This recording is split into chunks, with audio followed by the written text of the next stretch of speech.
तो हमने ये गलतियां की, इसलिए भारत का जो संविधान है, अब आज के युवा बेचारे को क्योंकि बहुत सारी चीजें कोई बताता नहीं है, छुपाता है, इसलिए मैं कह रहा हूं कि हमारे यहां बहुत सारे लोग, जब हमारी पार्लियामेंट में डिबेट होती है तो दीपक साहब लोगों को यह पता ही नहीं है, इसलिए गलत नैरेटिव इस देश में, इस समाज में स्थापित हो गए, और गलत नैरेटिव की वजह से हो यह रहा है कि आपको जाना कहीं है, आप जा कहीं रहे, आपको रास्ते का पता ही नहीं है। आप बहुत सारे टेलीविजन आप देखिएगा कि जब भी बहस होगी तो बहुत सारे लोग, खासतौर से गोल टोपी वाले लोग जो हैं, वो जब आते हैं पार्लियामेंट में तो चिल्ला चिल्ला के कहते हैं कि हमारा संविधान सेकुलर था, बाबा साहब ने हमारे संविधान को सेकुलर बनाया था, ये लोग इसको खत्म करना चाहते हैं। जब वो ये बात करते हैं तो हमें उन्हें टोकना चाहिए, आज के युवा को उनसे पूछना चाहिए कि बाबा साहब ने 1950 में जो संविधान बनाया था उसकी ओरिजिनल कॉपी का ये पहला पेज है, ये पहला पेज है, इस संविधान का ये प्रियम्बल है, इस प्रियम्बल में कहीं धर्मनिरपेक्ष और सेकुलर शब्द का जिक्र नहीं है, ये ओरिजिनल कॉपी का पहला पेज है जिसे आप प्रियम्बल कहते हैं। लेकिन इस देश में मुसलसल झूठ बोला जा रहा है कि भारत का संविधान बाबा साहब ने सेकुलर बनाया था, बल्कि जब डिबेट हो रही थी, बाबा साहब की डिबेट्स को देखें दिसंबर 1948 की, तो उस डिबेट में जब यह कहा गया कि क्या इसको सेकुलर शब्द रखा जाए, तो बाबा साहब अम्बेडकर ने कहा कि हम सेकुलर शब्द क्यों रखें, आने वाली पीढ़ियां तय करेंगी कि इस देश में सेकुलरिज्म की कोई जरूरत है भी या नहीं है, क्योंकि भारत का जो इतिहास है हजारों हजारों साल का, उसमें सेकुलर शब्द था ही नहीं।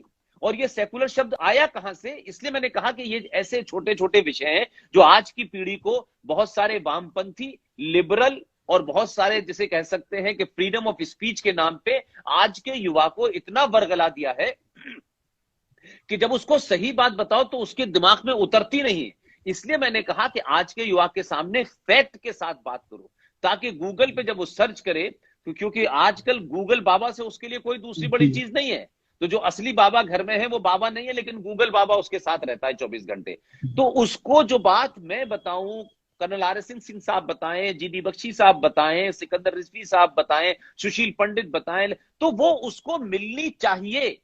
और जब वो उसको मिलेगी तो उसको लगेगा कि जो ये लोग बात बता रहे हैं ये किसी पॉलिटिकल एजेंडे के तहत नहीं बता रहे, किसी से इनको कोई फायदा नहीं लेना है। इन्हें आज के युवा को, जो नए बच्चे हैं, जो अभी स्कूल से पास आउट करके 12th और ग्रेजुएशन में पहुंचे हैं, उनको आने वाले समय में कंफ्यूजन ना हो और वो सत्य को सत्य कह सके और इतिहास को इतिहास में अपने बारे में जान सके, हम कौन थे, कहां से आए थे।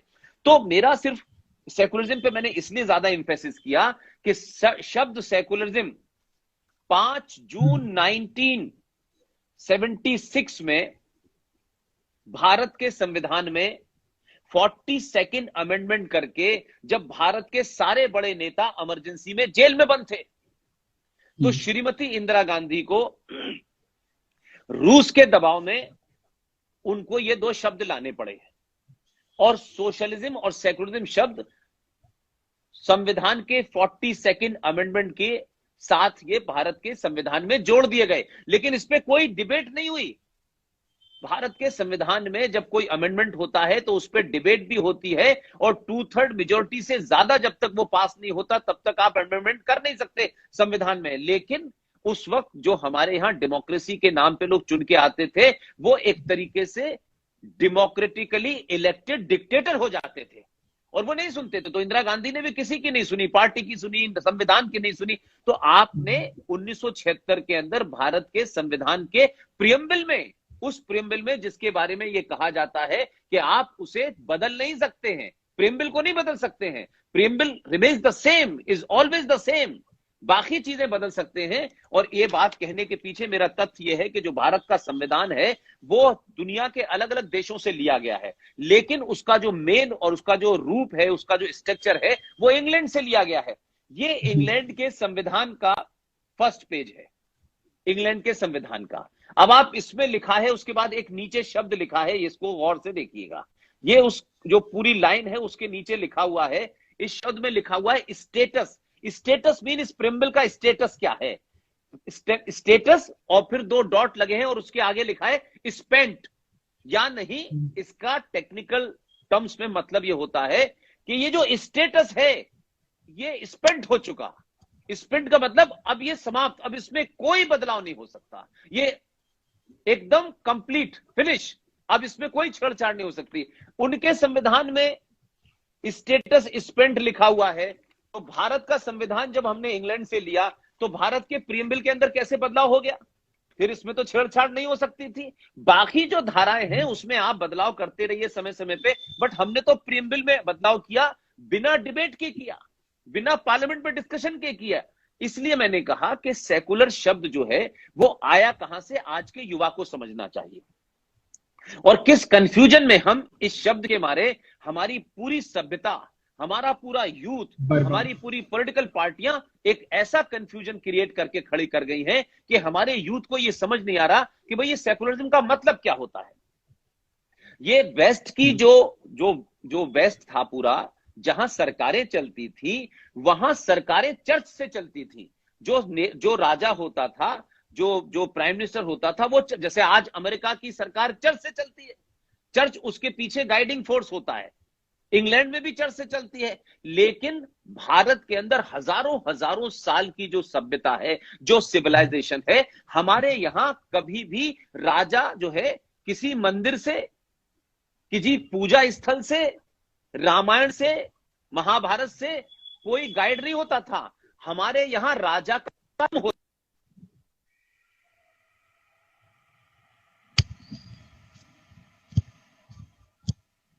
हेलो,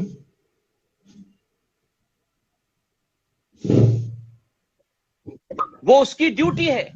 तो हमारे एक आ जाता कि राजा का धर्म यह है कि वो अपनी प्रजा के प्रति सबके साथ न्याय करे, सबको एक निगाह से देखे, न वहां कोई छोटा है, न वहां कोई बड़ा है, न वहां कोई ओबीसी है, न वहां कोई दलित है, न ब्राह्मण है, न ठाकुर है, और सबके काम बटे हुए हैं। राजा का क्या काम है, रानी का क्या काम है, छत्री जो है उसको कहेंगे जो डिफेंस में जाएगा, ब्राह्मण वो जो है जो ज्ञान देगा, जिसको अपनी इंद्रियों के ऊपर पूरी तरीके से कंट्रोल होगा और अपनी इंद्रियों के ऊपर एक तरीके से विजय प्राप्त करने के बाद वो आज में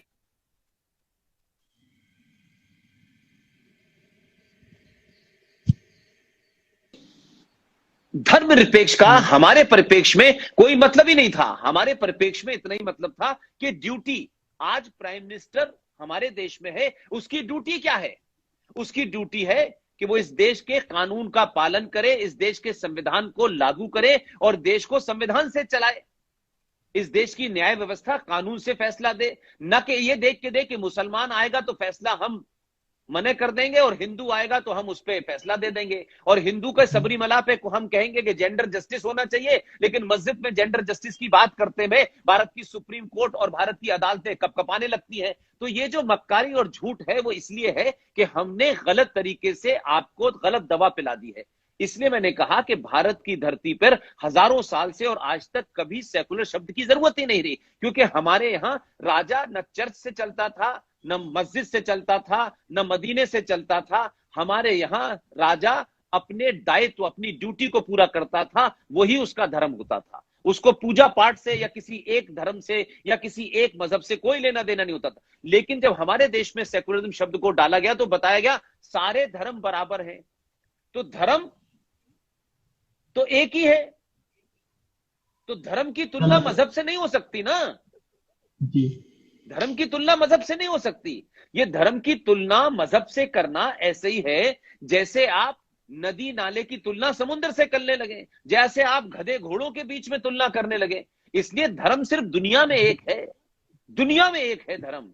उसके मानने, उसके प्रति थैंक्स करने का अलग अलग तरीका हो सकता है। जैसे इंग्लैंड की हुकूमत में जब पूरी दुनिया में थी तो उसमें कभी सूरज नहीं डूबता था, नहीं डूबता था, तो वो बड़े होते थे साहब इनका तो इतना बड़ा राज्य के सूरज। और आज इंग्लैंड की हुकूमत ये हो गई है कि उनके अपने देश में सूरज निकल आता है तो वो संडे मनाते हैं, पिकनिक मनाते हैं। तो अलग अलग समय की बात है। तो ये तो बात रही सेकुलरिज्म की और धर्म की। इसलिए मैंने कहा कि आपने जब रिलीजन लिखा तो रिलीजन का कंसेप्ट ही नहीं है हमारे यहां। और रिलीजन के अंदर एक बात और सुन लीजिए, रिलीजन के अंदर नेशन का कंसेप्ट नहीं है। हम राष्ट्र का कंसेप्ट है, उनके यहां कंसेप्ट ही नहीं है नेशन का। जी। तो जो इस्लाम है उसके अंदर नेशन कंसेप्ट ही नहीं है कोई। अगर एक मुसलमान दिल्ली के सीमापुरी में रहता है, तो अगर अजरबैजान में किसी मुसलमान के साथ कुछ हो रहा है, तो यहां के मुसलमान की, सीमापुरी के मुसलमान की, उस अजरबैजान के मुसलमान के प्रति पहले जिम्मेदारी है। ये किताब कहती है, जिसे आप कुरान मजीद कहते हैं, ये किताब ये कहती है, इस किताब का कहना है। तो अगर अजरबैजान के लिए उस मुसलमान की जिम्मेदारी पहले है, वो बीमार हो जाए तो उसकी चिंता करना उसकी पहले जिम्मेदारी है, तो उसकी जिम्मेदारी मेरे प्रति नहीं है, क्योंकि मैं इस्लामिक नहीं हूं, मैं मुसलमान नहीं हूं, तो उसकी जिम्मेदारी मेरे प्रति नहीं है, चाहे वो मेरा पड़ोसी भी क्यों ना हो। उनकी किताब ये कहती है। इसलिए नेशन का कंसेप्ट नहीं है कि वो हम सिर्फ नेशन के अंदर के लोगों को मानेंगे। और हमारा जो फिलॉसफी है, हम कहते हैं पूरी दुनिया हमारा कुटुंब है। विश्व कुटुंबम की जब हम बात करते हैं तो हम कहते हैं पूरा दुनिया हमारी परिवार है। तो रिलीजन, सेकुलरिज्म, इन शब्दों ने आज के युवा को भटका दिया है। अब आते हैं इशू पे। क्या आज के युवा ने, ये मैं इसलिए कह रहा हूं कि जब तक आपको ये पता नहीं चलेगा कि आपके पिताजी कौन थे, आपके नाना और दादा कौन थे, और वो क्या करते थे, हम कहां से आए हैं, हमारे रूट्स क्या हैं, वो महान लोग थे या बुरे लोग थे, अगर आपके पिताजी और आपके नाना जी और दादाजी अगर महान लोग थे, तो डेफिनेटली आपके अंदर एक महान शख्सियत, महान पर्सनैलिटी बनने का डीएनए है आपका। और आप उसको सुन करके, उसको पढ़ करके आपके अंदर एक सेंस ऑफ अचीवमेंट होता है, एक सेंस ऑफ प्राइड आपके अंदर आती है। अगर आपको पता चले कि आपके दादा परदादा बहुत महान थे, लेकिन इतिहास में लिखा जाए कि आपके दादा चोर थे, आपके दादा लालची थे, उन्होंने अंग्रेजों के पैर पकड़ लिए थे, वो ये थे, तो आपके अंदर एक इंफीरियरिटी कॉम्प्लेक्स हमेशा रहेगा। ये बेसिक नियम है। और अगर आपके दादा महान थे, तो आप उनकी तस्वीर अपने ड्राइंग रूम में बड़ी करके लगाएंगे और हर एक को बताएंगे कि देखिए ये मेरे दादा थे, इन्होंने ये किया ये किया। लेकिन अगर पता चल जाए कि आपके पिताजी के बारे में ये बताया गया कि ये तो रेपिस्ट थे, ये तो लुटेरे थे, तो आप ना उनकी तस्वीर लगाएंगे ना कभी बताएंगे।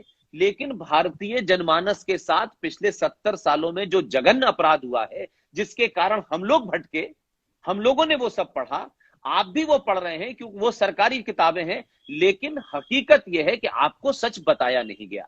आप कश्मीर का नाम सुनते हैं, कश्मीर कश्मीर कश्मीर कश्मीर 370, ये सब आज आपने सुना, जल्दबाजी में सुना, थोड़ा सुना। लेकिन क्या देश के युवा को यह पता है कि आजाद भारत के मजहब के नाम पे दो टुकड़े हुए।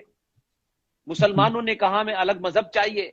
1946 में चुनाव हुआ, भारत के 98% मुसलमानों ने पाकिस्तान बनने के लिए वोट दिया, लेकिन यहां से 2% मुसलमान नहीं गए। और जब भारत जो कुछ आजाद भी हुआ, जब एक राज्य कश्मीर था, तो कश्मीर में भी मुसलमानों की मेजोरिटी थी। तो कश्मीर के अंदर हमने भारत की धरती के ऊपर एक अलग पाकिस्तान बनने दिया, और हमने मुसलमानों के सामने पहले दिन से घुटने टेक दिए और भारत के संविधान को वहां लागू नहीं किया। तो ना भारत की सुप्रीम कोर्ट, न भारत का संविधान, न भारत का इलेक्शन कमीशन, कोई कश्मीर में लागू ही नहीं होता था, क्योंकि जम्मू कश्मीर का ये एक सेपरेट संविधान था। क्या आपने सुना है केरला का संविधान, यूपी का संविधान, मध्य प्रदेश का संविधान? लेकिन क्योंकि वो मुस्लिम मेजोरिटी स्टेट थी और हमारे देश के लालची और कायर नेताओं ने कश्मीर के अंदर एक अलग संविधान बनने दिया, एक मुस्लिम स्टेट बनने दी, और उनके नियम कानून सब अलग हो गए। और भारत की धरती पर रहने वाले मुझे और आपको कश्मीर में जाने की इजाजत नहीं थी, लेकिन कश्मीर का नागरिक भारत में कहीं भी बस सकता था, वो कहीं भी शादी कर सकता था। लेकिन मुझे कश्मीर में नौकरी करने के लिए, कश्मीर में घर बनाने के लिए, कश्मीरी लड़की से शादी करने के लिए मुझे वहां का नागरिक होना जरूरी था। और पूरे देश में नागरिकता का अधिकार देने का सिर्फ केंद्र सरकार के पास है, लेकिन जम्मू कश्मीर में क्योंकि विशेष रियायतें दी और पहले दिन से इस देश में मुसलमानों का अपीसमेंट करना शुरू कर दिया। एक तो पाकिस्तान बनवाया उनको अपीस करके, फिर जो यहां रह गए उनको अपीस किया। तो उन्होंने कहा आप ये भी ले लीजिए, ये भी ले लीजिए, ये भी ले लीजिए, भारत का संविधान भी मत मानिए, भारत की जुडिशरी भी मत मानिए, भारत की संसद भी मत। तो ये हुआ। इसलिए मैंने कहा कि 5 अगस्त 2019 को ये संविधान कूड़े के डिब्बे में आज की नई सरकार ने डाल दिया। उन्होंने कहा पूरा भारत एक है और भारत का कोई भी व्यक्ति जो भारत की धरती पे पैदा हुआ है वो कहीं भी रह सकता है, कहीं भी जा सकता है, कहीं भी नौकरी कर सकता है। तो ये मैंने इसलिए बताया कि ये एक अलग संविधान था। इसी तरीके से आप कुछ और दूसरी किताबें मैं आपके सामने रखना चाहता हूं, जिसे पढ़ने के बाद आपको लगेगा कि हमने आखिर क्या पढ़ा और हमें क्या पढ़ाया गया।